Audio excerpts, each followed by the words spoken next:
ମାମା ଭୋକ ଲାଗୁଛି, କଣ ଖାଇବାକୁ ଦିଅ। ଟିକେ ରହ ଆଣି ଦଉଛି, ନେ ଖାଇଦେ।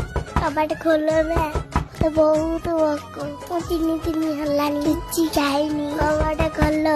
ମାମା କେହି ଜଣେ କବାଟ ବାଡଉଛନ୍ତି, ସେ କିଛି ଖାଇନାହାନ୍ତି ବୋଧେ, ତାଙ୍କୁ ଡାକ, ତାଙ୍କୁ ବହୁତ ଭୋକ ଲାଗୁଥିବ।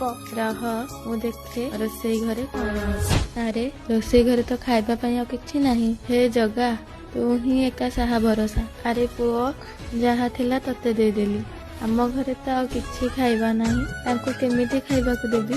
ନାଇଁ ମାମା, ମୁଁ ଖାଇବା ଟିକୁ ତାଙ୍କୁ ଦେଇଦିଅ, ଏ ଆମର ଅତିଥି, ତାଙ୍କୁ ଯେମିତି ହେଲେ ଖାଇବାକୁ ଦେବା। ମୋ ପୁଅର କେତେ ବୁଦ୍ଧି। ମା ବହୁତ ଭୋକ, କିଛି ଖାଇବାକୁ ଦିଅ। ହଉ ଭିତରକୁ ଆସ, ନିଅ ଖାଉଥା, ମୁଁ ପାଣି ଗ୍ଲାସ ନେଇକି ଆସୁଛି। ଯିଏ ଭଗତିରେ ଡାକି ଦିଏ, ତାକୁ କାଳିଆ କୋଳେଇ ନିଏ। ଯିଏ ଭଗତିରେ ଡାକି ଦିଏ